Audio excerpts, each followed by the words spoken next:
because That's fair. yeah, here we go. So yeah, Laura, I was really hammered on St. Patrick's Day and I ran over my glasses. Now there's tape on it. I'm like a white basketball player from the 80s.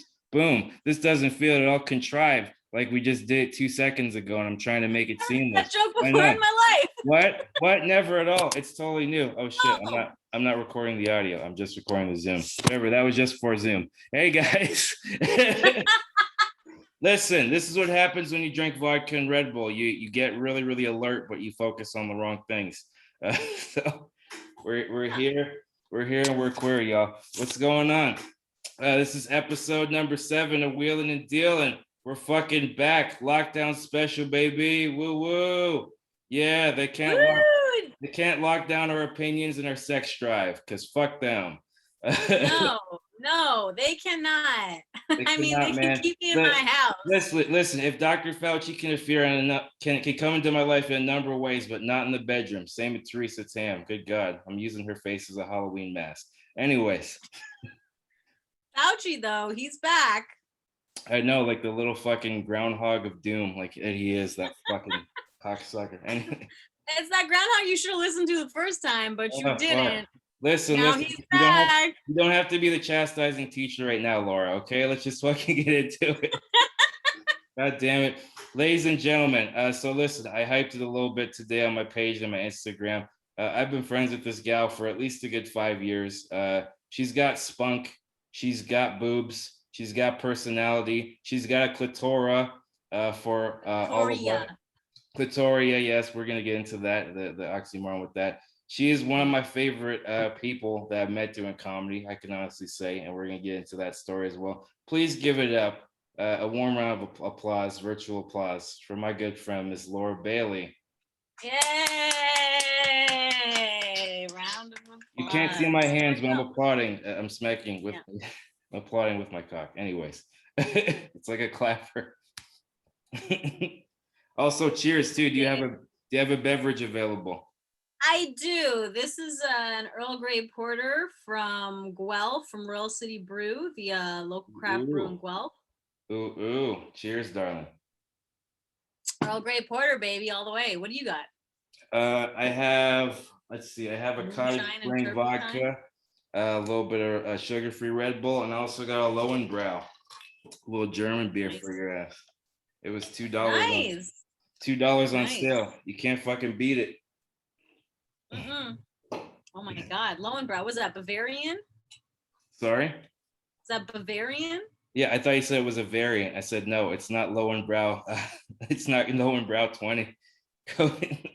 Is it ovarian cancer? Is it ovarian cancer? Is there a giant golf ball inside your tubes that maybe we could smack?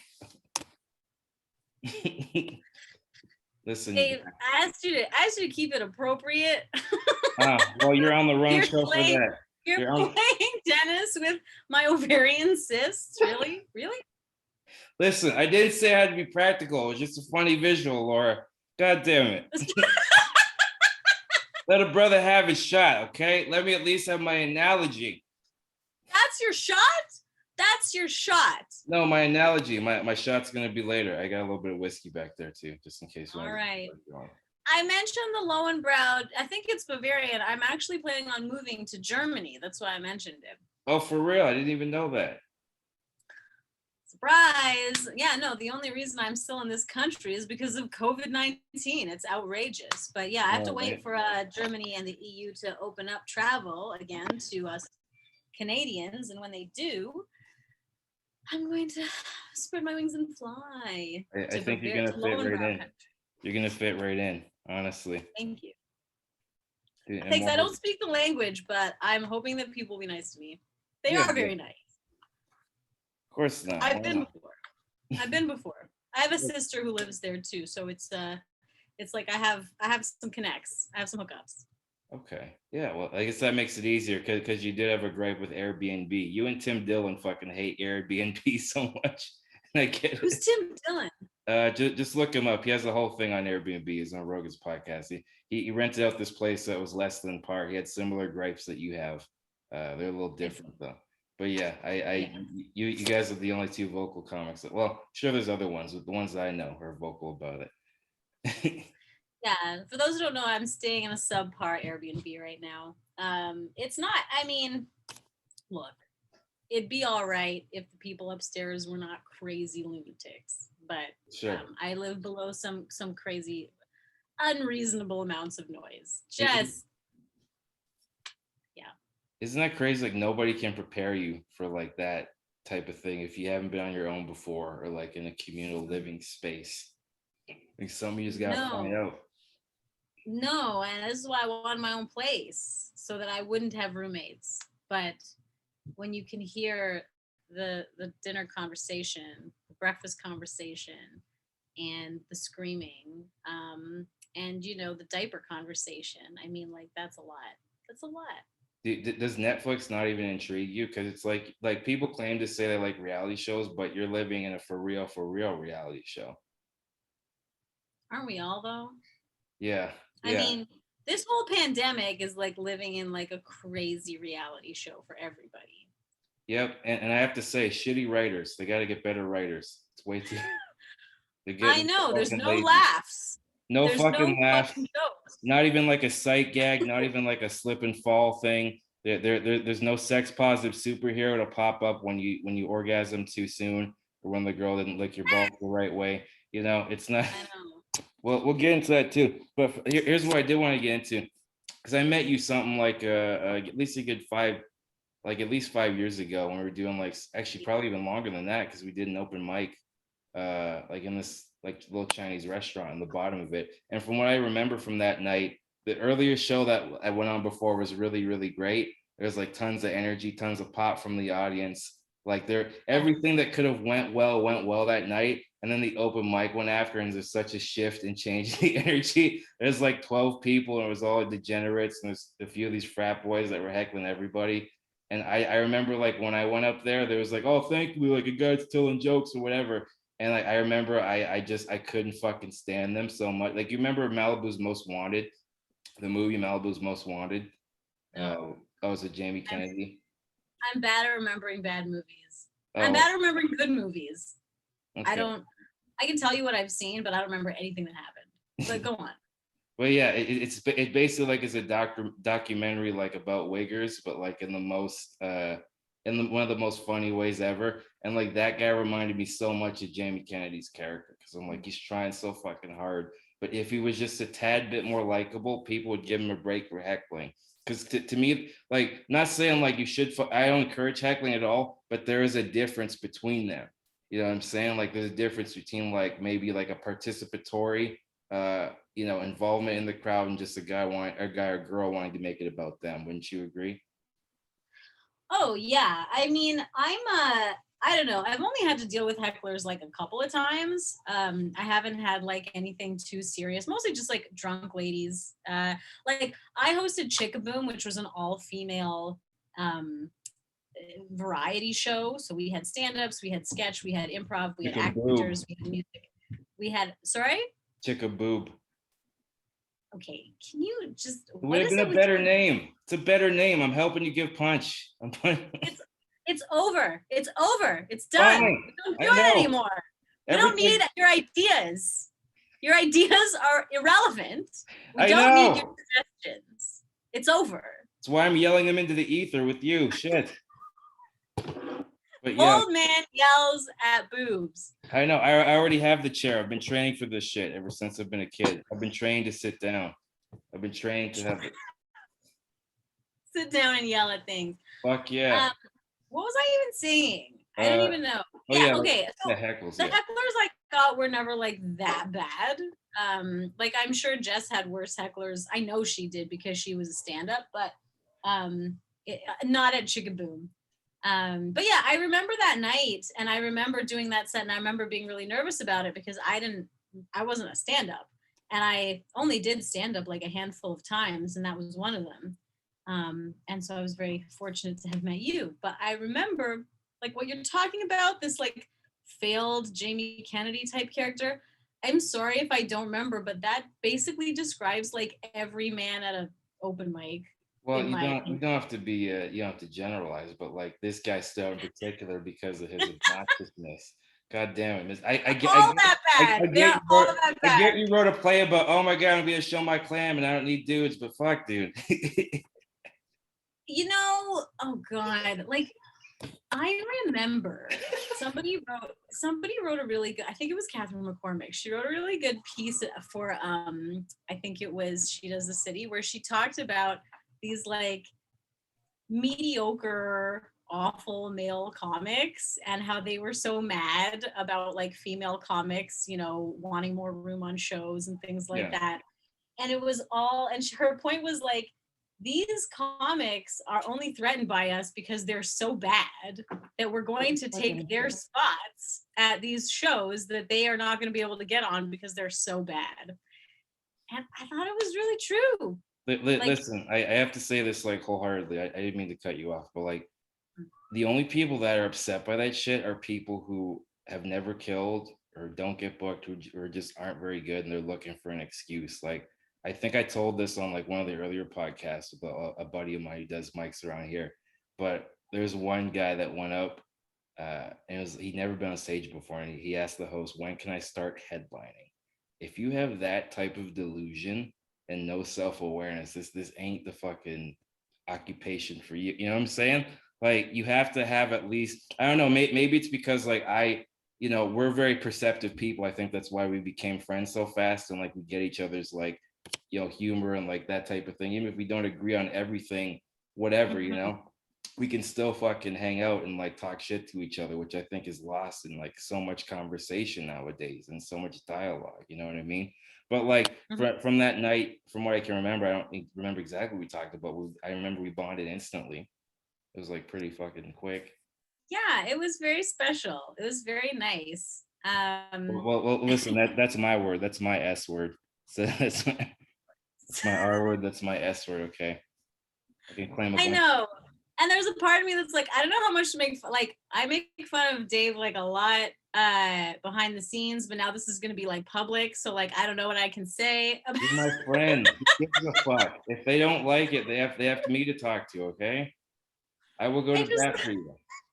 I will. I was just fuck them, man. It's maybe two people that could ever complain. Like it's such a minor amount of people that like are the loudest fucking idiots. You know what I'm saying? Most people have shit to do or they have stuff going on or like they get it done. They get it. They get it. Don't fix it on that. I know. You're so like open and generous and willing to laugh at yourself and you laugh at everybody and everything. And I think that's what's really special about you is you show up and no one can say anything because you're a black guy in a wheelchair. Like we all don't have that, Dave. We all don't have that. I really am the fucking ace in the hole when it comes to saying horrendous shit. I can fucking say. I know you can say whatever the fuck you want. The rest of us, though. And listen, I have to give a little behind. That is never my intention. I always just try and be forthcoming and as honest as possible. There are times when like the situation doesn't call for it, and I navigate the waters. But like I always try and be myself the most. I like to be. Here's the thing. I like so much in life now. Like it takes away from our time. Social media takes from our time. Looking at our phones all the time takes away from our time. Fucking worrying about things and worrying about other people that have nothing to do with our aspirations and our existence takes from our time. I want to add to your fucking time. You know what I'm saying? I want to make you enjoy your fucking time. That should be all of our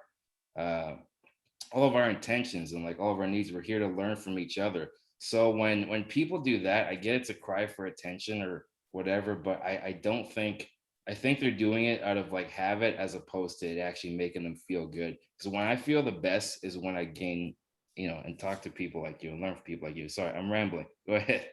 What did you mean when you said when people do this, they're doing it because they want to make themselves feel better? What do you mean? What are they doing? When they're trying to put other people down or to kind of step on other like I guess the hip hop term is like you're blowing up somebody's spot. You know what I mean? Blow up somebody's spot, meaning like you want to take somebody down a peg just to make yourself bigger. I think Rogan talked about where he's like, you'll see sometimes comics will do this, where headliners will do this. We'll take somebody on the road with them, or they'll have somebody open for them that's not as good so they can be the hero. It's a complete ego boost. It doesn't actually make you better. In fact, it hinders you in the long run because you're not getting better. You're not growing, you're not listening, you're not becoming a better version of yourself by challenging yourself. You know what I mean? And Right. Can I tell you about my effed up dream last night? please do. I was waiting for this. Okay. I think it's relevant. So I had a dream. So obviously I'm like, I try to involve myself in social justice matters. I, volunteer. When I was in Guelph, I volunteered for the Guelph Black Heritage Society, and I volunteered at their BLM protest and all these things. And I try to do my best in the most constructive ways that I can. And I donate money when I can afford to. I had a dream I don't know, with all the shit that's been going on lately, like I had a dream last night that I was getting on my bus, that I was on my bus headed to, just about to get off at my stop for my old house on my old street. And I'm talking to the bus driver and I can see his face very clearly. He's like this fat old white dude. And he's got this, like, I don't know, shit-eating grin, and he's talking about something. And he says something about this fucking N-word who did this or whatever. And I was like, excuse me? What did you say? And he looks at me and he's driving the bus. He's like, oh, right. I guess I shouldn't have said that. I didn't mean it. And I was like, yeah, you can't say that ever. And I got off the bus. It was my stop, and I got off the bus, and I walk home, and I get home, and for some reason, like, my house looks totally different. My parents live there. It's like really decked out Italian style. I'm not Italian. I don't know why. I was gonna say, are you living Everybody Loves Raymond, but the Greek version? This is more feta yeah, cheese, it's like that. More feta cheese and more guilt. Yeah, more feta cheese, more guilt, more chandeliers. Oh, that's a Greek thing?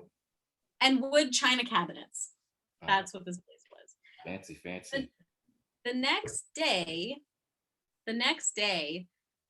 in the front window at the front yard of the house, I see there's like a lynched black man hanging from my roof by his foot. Is this like a doll? What do you mean? Black, pump the fucking brakes. Hold on. Yeah. It's like a doll, so it's not an actual guy. Okay. No, it's a real man. Wait, what? Yeah. Okay. Because I said something, this guy went and lynched a black man and hung him up in my window. Are you sure that's what? Come on, that can't be real. That was my dream. That was literally my dream. Oh, that was my dream. That was a dream. So I thought you said it was real. Sorry, I'm a little high, so I forgot. I was like, whoa, man. This is my dream last night. It was my second favorite part of American History X, but that's a whole different story. It was in the basketball game. It was my first one. That's how you know it was a real dream. Anyways, yeah. Well, you know what it is? Maybe that's just a correlation thing. Causation and correlation. That whole argument. I mean, there's no rest ever, I think, is what it shows, that even when I'm sleeping, I can't catch a break. And you're thinking about black guys being hung. So there you go. Even in your dreams. You know what? That's a perfect interpretation of that dream. All I need. Yep. You're really thinking about black dick. Admit it.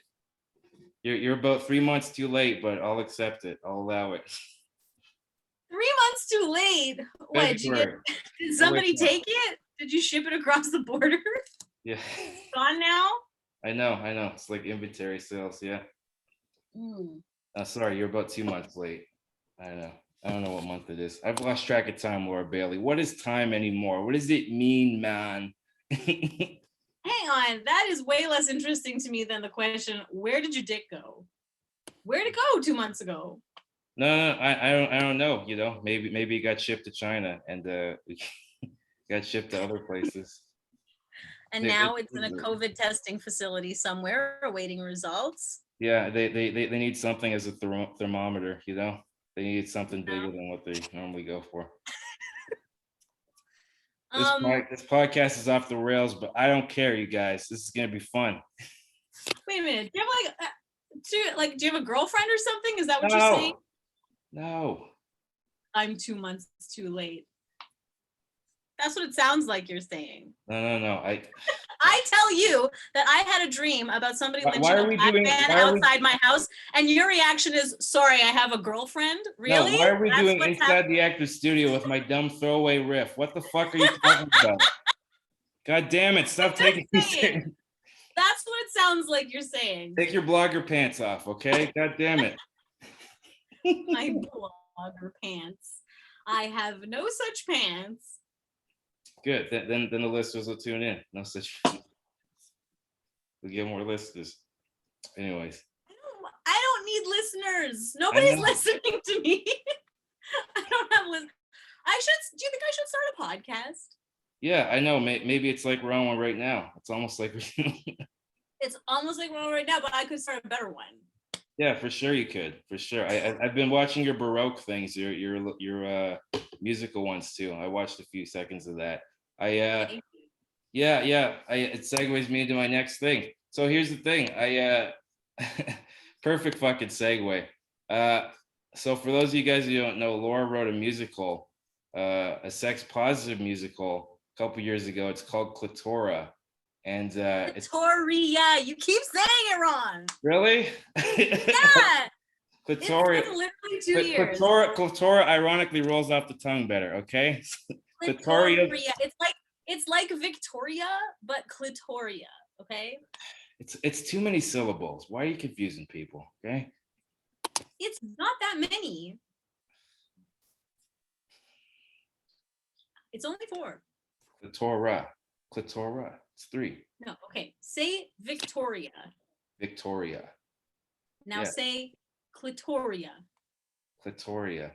Why are we doing riddles? What the fuck are we doing? This is not a riddle. This is a speech language therapy lesson because apparently you can't pronounce. Are you giving me a live lesson on here?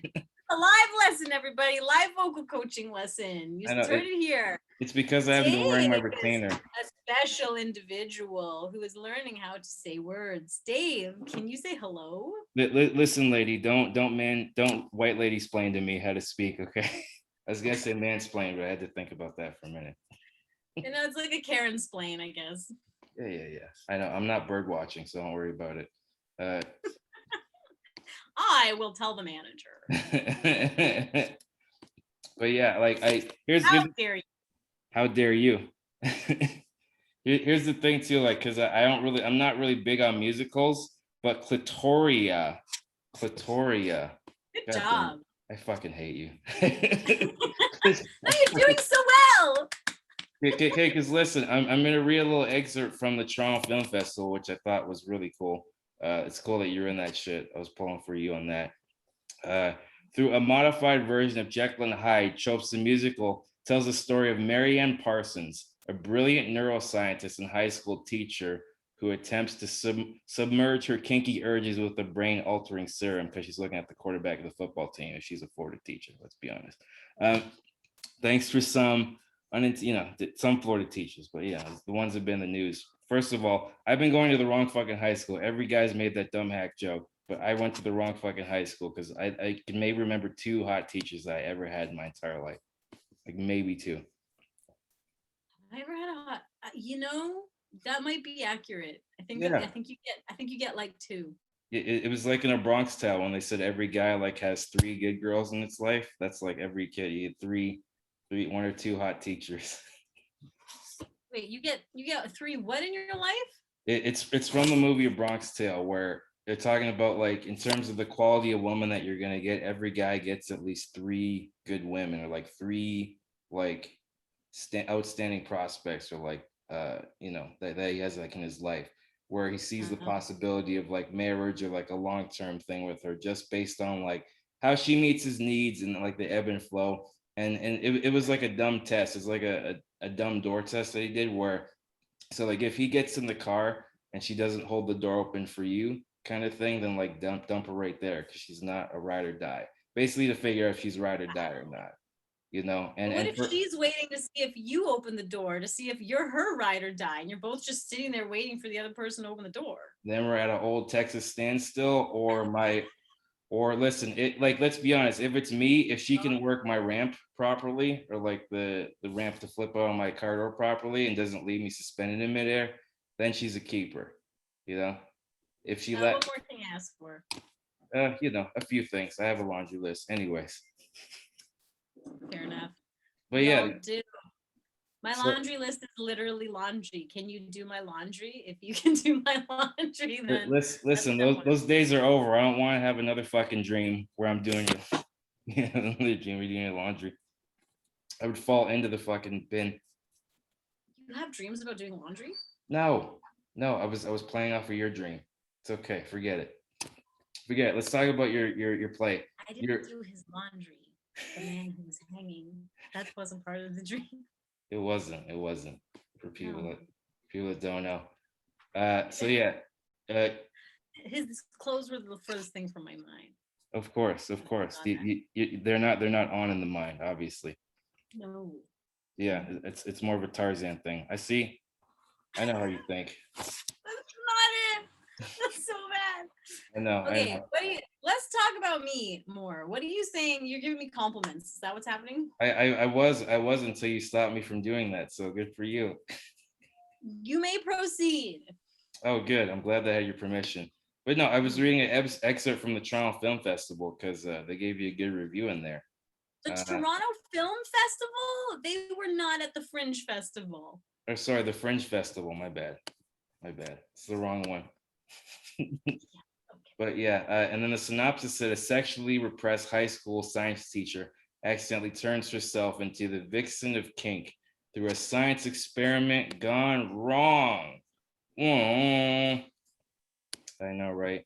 And then it's like, here's the thing, like what nobody else knows about that play is that as soon as she climaxes, there's a really sad Hulk music that plays in the back, and then she just deflates back into normal Laura. That's in between the scenes. Sad pussy. It's funny because she actually is kind of based on the Hulk a little bit. Yeah. So like, because it's a, I know like when that came out, that's when like they had the change in the sex ed curriculum, which I think is an interesting response to that. A lot of good art comes like out when there's turbulent times and some shit going on. So that's kind of why, as fucked up as it is right now, I think this is the time to be creative, or this is the time to really tap into your roots, Or 2019 was. Yeah, I know. Maybe a year and a half ago. Yeah, so it was a timely response to Doug Ford scrapping the 2000, what was it? The 15? I think it was the 2015 updated sex ed curriculum, which had been updated to include things like gender identity and sexual orientation and non-heterosexual sex and masturbation and all of these things. And he basically ran, if you recall, our current premier, who is responsible for this wonderful announcement we got today. Everybody's psyched, man. It's totally gonna work. I'm so excited about the police enforcing the rules. Yeah. Yeah, so it was basically the only thing that he promised in his campaign was that he would scrap the sex ed curriculum. So and then he got voted in. He got 40% of the vote, and in Canada we have a multi-party system, so that was enough to win him. I think like a majority in the House. So that really bothered me and boggled my mind, and I was going through a lot of stuff at the time too, and it just sort of this. I also got into the Fringe Festival. I applied with no show, no plan other than I'm going to apply to this festival. I've been meaning to write a show for a long time. If I apply and I get in, then I will have to write a show, and I will have to write about whatever is going on, like right then and there, because I will not have the choice to be picky about what to write a show about. So that is, I don't have time to sit there and ruminate and be like, should I talk about, like, you just have to do whatever is top of mind. So I had a lot of students. I'm a singing teacher, and I had a lot of teenage students who were queer, who were attending protests, doing walkouts and stuff, because this obviously affected them the most. And they didn't have any right to vote or participate, legally in the system democratically, which I thought was really, really terrible. And that the adults in the situation were just so incompetent, at helping them, and helping to ensure a safe future for all of these LGBTQ kids, and kids in general, kids who need to learn Well, about. listen, everybody knows from the beginning of time that if you repress something and you don't talk about it in an open discussion with a freedom of ideas, nothing ever goes wrong, and people figure it out. And it's not at all like they have kids willy-nilly and don't know conscious. Nothing ever goes wrong at all, right? It goes fucking swimmingly. It's totally fine. Yes. Don't look at the man behind the curtain. Exactly. Or in your case, the man in the boat. I don't get it. Vagina. Anyways, move on. You've never heard that, like the little man in the boat, like the Tago thing. You've never heard? No, really? God damn it. Never in my life. You There's a don't man have in a dirty boat? joke book like me? There's a man in a boat in my vagina? No. It's an analogy. Fuck, it's an analogy. Have you been reading Uncle John's Big Bathroom Reader? Where the hell did this joke come from? Listen, I only read Maclean's like a good person. Just mostly for diet tips and like how Susie lost 60 pounds. And what toilet paper Prince Harry wipes his ass with, because it's all need to know shit. What is it? I need to know. I don't know. I was gonna say probably Ethiopian tears, So, wow, Dave. Wow. Wow, Dave. Oh my God, so fucking triggered. Do you want to talk about Harry and Meghan? Is that something you want to do? No, I don't. Just everybody fucking talks about it, and I'm sick of it. We're a goddamn monarch country, and we need to grow up. We need to stop fucking. They're figureheads, and it's nonsense. Like, why are we playing make believe with fucking government? I don't know. They don't do. They sit there. Okay, this is definitely your most old man yelling at cloud rant. And I tell you another thing. These kids today, when we were on MSN, we gave a nudge, and that actually gave us a partial seizure. God damn it! Or at least we thought our computer was doing a partial seizure.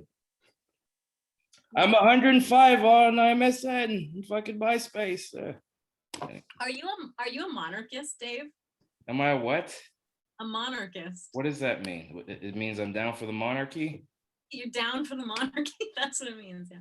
No, I don't give a fuck. I kind of just do my thing and observe people's reactions to things. I don't know. We were actually talking about this off air. I've been doing a lot of box breathing. Like a lot of the 4 in 4 out type of thing. What the dumb joke I wrote was that I had like a fucking inhaler shaped like a vagina, so a lot of box breathing. But anyways, I know I'm gonna let that one die a slow death, like it should. Dave, squeaky wheels, everybody. Yep.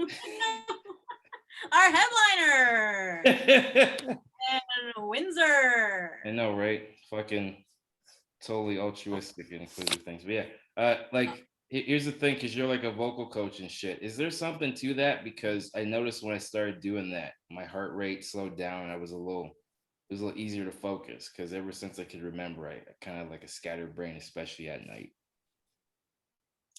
Well, breathing has enormous potential to affect your central nervous system.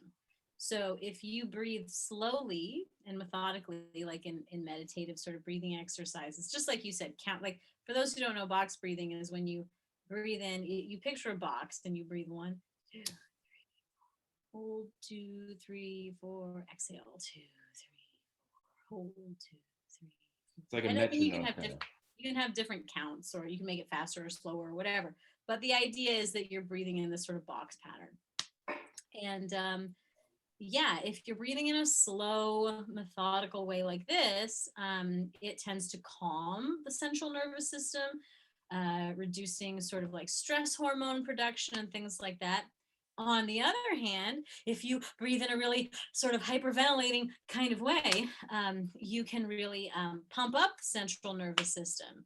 And there's a guy, I forget his name, I think he's Danish, but he teaches this sort of stress response technique where it's like cold therapy, where you do this sort of more intense, rapid breathing technique in the cold. So either outside in the cold in a bikini in the wintertime or your boxers, or you can just be taking a really cold shower when it's happening. And when you do this breathing technique, it warms up your body. It actually is supposed to mimic like the feeling of a panic attack, but it's like training you to have like small to be able to replicate a small panic attack so that your overall stress response goes way down and you end up living a far more calm life in general. And so that when something stresses you out, you don't go like this, you go like this.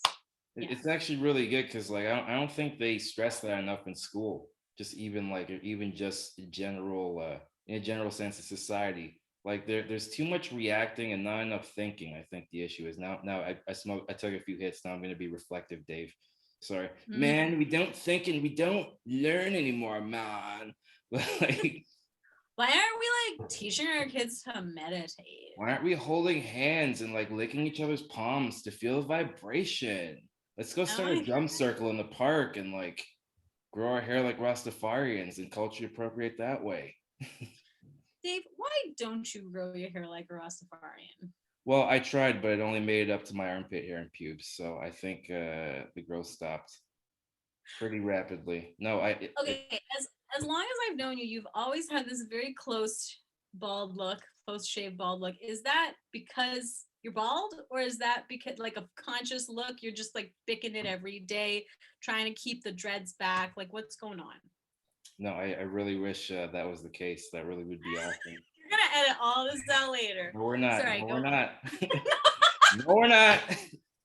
What's going on up there, Dave? People want to hear this shit, man. Like they love this. I wanted to capture this moment, but no, I actually started going bald when I was like 20, like 21. I was super young because how old are you now? I'm 30. I'm gonna be 31 in November. Oh my god, I always think of you as so young because I feel like when I met you, you were like a baby. You were like 18 or something. Yeah, you know. No. Okay. Are you saying I grew into my baldness? Thank you very much. Yeah, no, you really grew into your baldness. Yeah, I think that you come across as a wise. I don't know where I'm going with this. You know, like a bald, like sexy, like wise old yak. Are you calling me Black Buddha, which is the weed I'm smoking, coincidentally? Black Buddha. Yes, you are Black Buddha. Fuck yeah, I don't know if I want to say that, but it seems like too much. I don't know what I am saying. Is that bad? No, it's not at all. It makes it more of a real moment. We're having more of a real interaction. This is what like network TV is never going to be able to capture. That's why they'll never let us have at least the first 10 minutes of this conversation. And fuck them. I know, and I'll never work again once this is on the internet. So thank you, Dave. It's okay, I got you. We're gonna start a Patreon for Clitoria. We're gonna do it up, okay? Oh yeah, that's actually what I wanted to ask you. So what are Clitoria's powers? And what was your favorite song to make through that whole musical? Because I heard a little bit of like a little excerpt of it. My favorite musicals are Avenue Q and Book of Mormon, just from the songs alone. I don't know about you, but those are my top. Yeah. Avenue Q, Book of Mormon, and Little Shop of Horrors were probably the biggest influences musically on what I was doing and writing. There's a cat puppet character in the show. I don't know. Have you seen Clitoria? I've only seen like a little bit. I you know what? I was supposed to go, but like I don't remember getting a ticket, and I don't remember like being in town. I think when I was in Toronto, I was like I was leaving and you were coming into town. So somehow like our wires got fucking crossed and it never happened. But I want to go see it. Well, just so you know, I mean, I don't have any plans right now, but I do have a YouTube video of the show. And occasionally I will have these sort of Clitoria winning weekends where I will, excuse me, the spirit, where I will make the show available for people to watch. Okay. Excuse me, for free on YouTube. Usually in conjunction with some other thing that I'm doing with Clitoria. So whenever Clitoria comes out to play, I always put the show up online because, you know, people need to see the show sometimes for context for whatever else I'm doing. Context is key. Well, like especially with your stuff too, you know, like it almost looked like a wonder. It don't, you know, like when they do the sexy nurses and pornos, it almost kind of felt like that, but with like a Wonder Woman-y type of vibe, from what I could gather. Yeah, I've had people contact me saying that they like Clitoria better than Wonder Woman. I can't imagine why. In terms of what was the most fun song to write, that's a great question. I really liked writing Beast of the Night / Meaty Treat. That's like a big long, like 7 to 8 minute interlude there. Knocked my microphone. I was gonna say, were you having that were you having that dream again? Did you think it was something else? Why? Why is anti-black racism happening to me? It's pro-black. It's pro-black dick. Shut up. Oh my God. Is that what you, this is a microphone, Dave. Yes, I know, but Christ. What, you never, I don't know, you never had an imagination as a kid? Shit. I was playing with Duplo blocks. Imagine BBC when I was a child, Dave. That would be unreal. It'd be effed up. I remember the first time I saw one was in the library in grade 7 or 8. Somebody had called it up on like the old school like PC, like with the dial-up internet. Somebody had put a porn site up on the library and we were all looking at it and I was like, what is that? And I was like, they're like, that's a penis. And I'm like, oh my God. What they didn't tell you was that was in widescreen. So that was like, just like the part of the head. It looked like a machine gun. I don't think it was correct. I was very scared for a long time. I don't think it was the right thing to be looking at. But you conquered that fear. You Batmaned it, you know? What you thought you were afraid of. Not for a long time. Not for a long time, Dave. Anyway. Wait. Can you give us a little glimpse of that song, actually, that you just mentioned? Because I've never heard that one. Okay, it's called Beast of the Night, and it goes, I'm just a beast of the night. I'm gonna ease your pain. I'm just a beast of the night, driving you insane. I'm just a beast of the night, and I know what you need is a beast in your life. Why'd you do the Peter Criss thing from Kiss, the cat thing? There's claws involved. It's beast of the night. There's claws, there's a cat. It's the whole thing. I'm not gonna lie, that part took me out of it, but I didn't mind the song. It was a pretty good song. Thank you. It's a really good song. I've been waiting for permission to arrive. I was sent here on a mission to fly. My claws are sharp and my bark's just as bad as my bite. I'm just a beast of the night. Your sexual cocaine. I'm just a beast of the night, driving you insane. I'm just a beast of the night. And I know that you need is a beast in your life. There you go. Yeah. Well, listen, that was good. I don't know why I'm doing an American Idol type feedback thing with that. But yeah, I don't know. Hey, Simon, are you like a Black Simon Cowell? I don't know. Do you think that's who you are? Maybe I am. I don't know. Maybe I just don't pay child support on time as much. Maybe that's the only difference. Keeping up with the family tradition. I was gonna say it's been 2 years since that show, and just singing this now and still being like excited about it, I feel like late stage Little Richard. You know, when he would go on talk shows and just be like, "Oh, good golly, Miss Molly," and you'd be like, you'd have like those big eyes and shit. Yeah. He's still so excited about Molly, and it's been 60 years.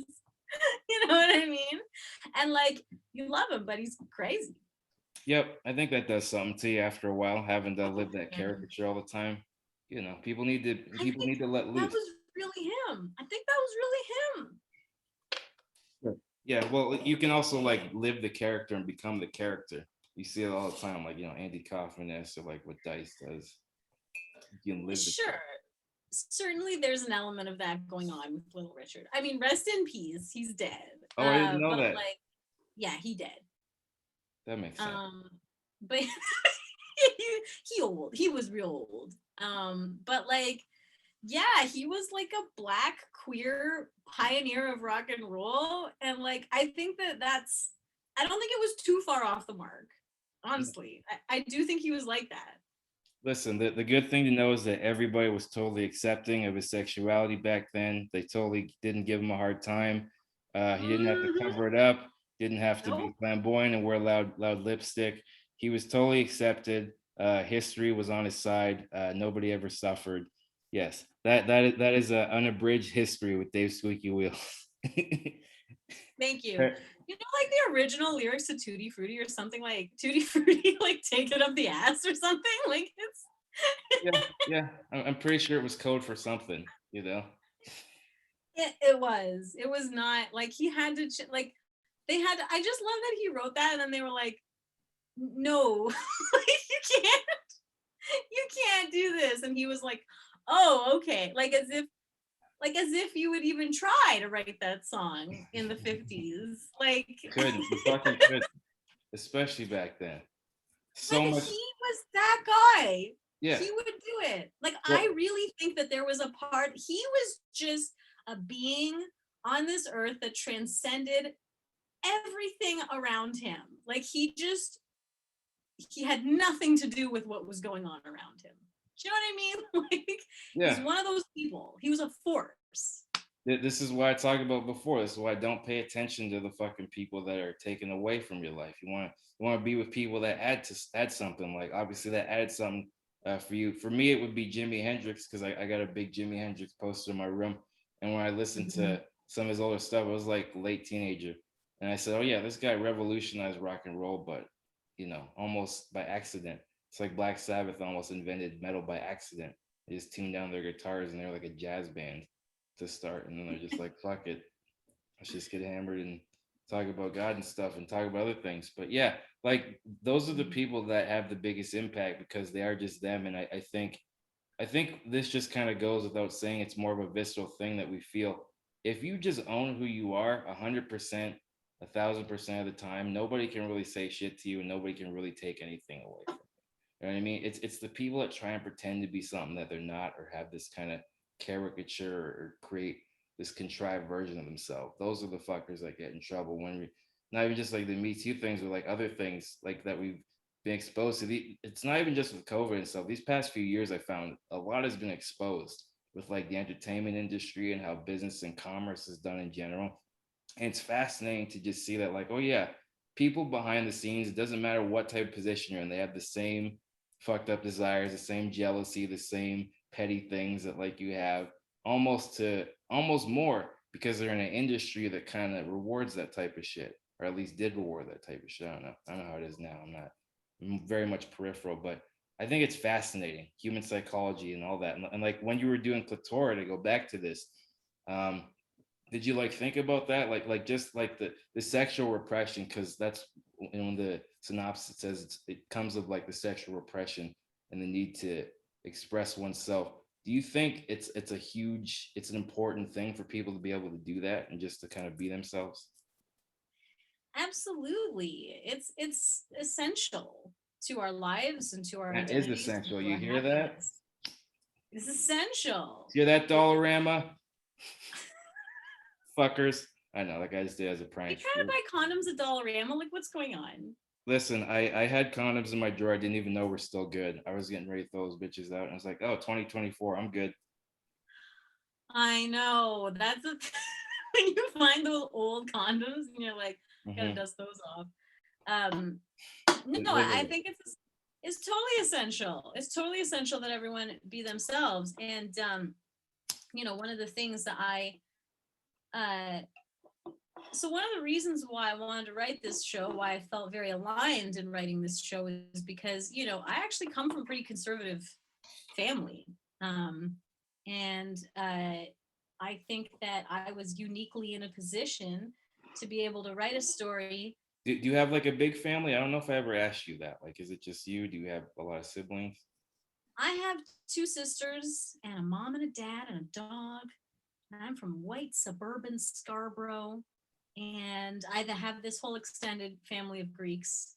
I wouldn't say that we're like an enormous family, like where we have family reunions and I don't even know who people are. But I guess we're like a medium-sized family. My mom has two sisters.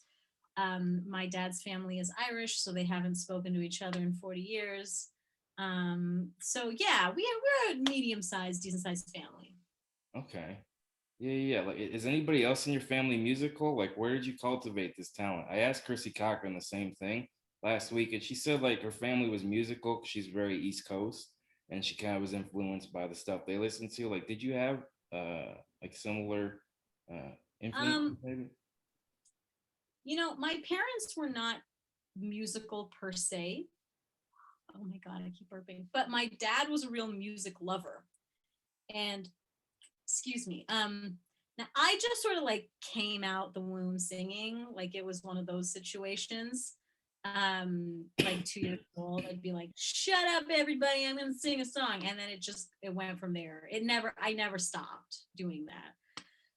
But my dad and I remember like some of my fondest memories with my dad is we had this big L-shaped couch, and he would put on one of his favorite old vinyl records, and he would lie on one side of the L and I would lie on the other side of the L, and we would just sit there and listen to records start to finish. And we listened to Sergeant Pepper's, we listened to Pet Sounds, we listened to Bob Dylan and Joni Mitchell, and like, and then I started getting my own CDs of this music, Billy Joel and Gordon Lightfoot, and like just all the great singer-songwriters and songwriters. And that was so I always had this, and we also did a lot of, I don't know, like long drives as a family, where my dad would put on music and we would just listen to music together as a family. So I feel like having a good musical background or knowledge of like music history in a way was like it was a big part of growing up. Yeah. And it was a big part, like, I don't know, I think my sisters took to it as well. They're both quite musical, but like I know that for me it was very, like, looking back, it really shaped me a lot. I was among other things, but I had to. I had to. You left it right there. But you And actually, I know. But you know what? It's actually funny that you mentioned like all the stuff like the Sergeant Peppers and all the other bands that you named. Like growing up around here, we don't realize how much we're influenced by American radio and just Motown in general. Like when my grandfather would drive me to school and drive me to yeah, horseback Motown riding. too. We listened to that, yeah. Sorry? I said we listened to a lot of Motown too. I Oh yeah, forgot. yeah, yeah. Like Four Tops and like Diana Ross and all them. Yeah, yeah. But like Yeah. it was like every morning for me because like I don't know, like I was raised by my grandparents, so my grandfather would always drive me everywhere. I think I told you I did like horseback riding, Windsor Therapeutic horseback riding, to kind of reposition my hips. The idea is that the way the horse moves and the way their limbs are kind of constructed is supposed to simulate walking. So Mm-hmm. it's supposed to, yeah, it's supposed to strengthen your hips and like get you more relaxed and stuff. And I had maybe about 4 or 5 horses in total when I was there, and all Cool. of them I distinctly remember. There was one that was super gung ho, and like he flipped me off the back a couple times. You know, Oh no.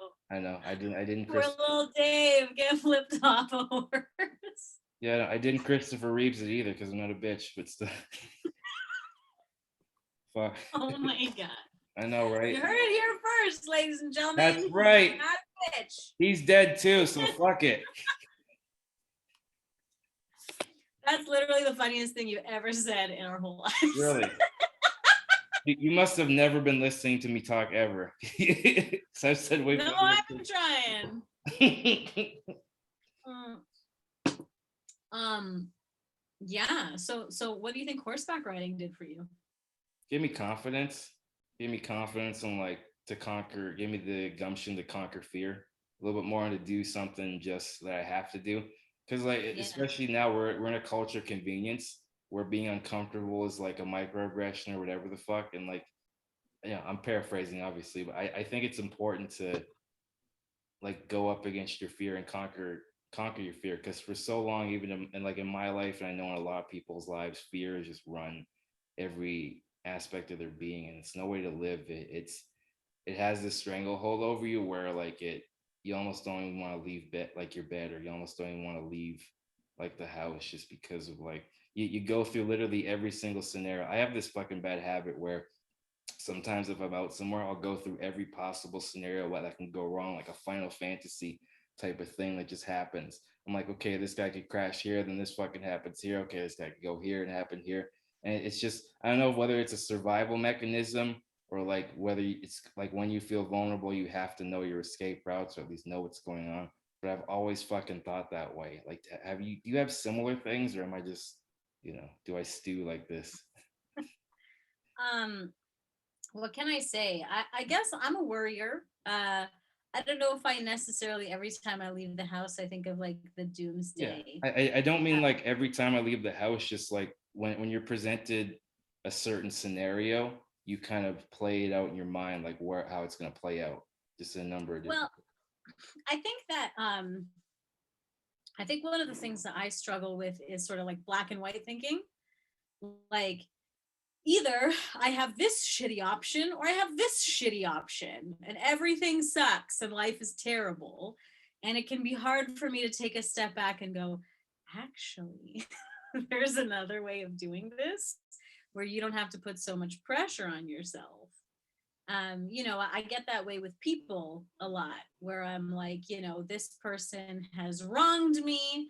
This person, I feel like, there's been an injustice, and I either have to yell at this person or confront them about it, or I have to just never talk to them again, Yeah, and it's like, there's actually like a middle ground where you don't have to like do either of those really dramatic things. no, And you can just be like, let's just like send two-word texts for the next 20 years, you know what I mean? yeah, Like, there's a reason why they call it sleeping on it because when you do get a good night's sleep and you get a chance to kind of re-examine what you thought or like what you felt in the moment, because in the moment you can be overwhelmed by emotion for sure, and that emotion can overtake your decision making, a number of different things. We've all been there. It doesn't matter what you are, who you are. So yeah. I think that the fact that you're even aware of that shows a lot of self-awareness and growth. A lot of people aren't even aware that they even do that shit sometimes. It has to be pointed out to them or an extreme example has to be made.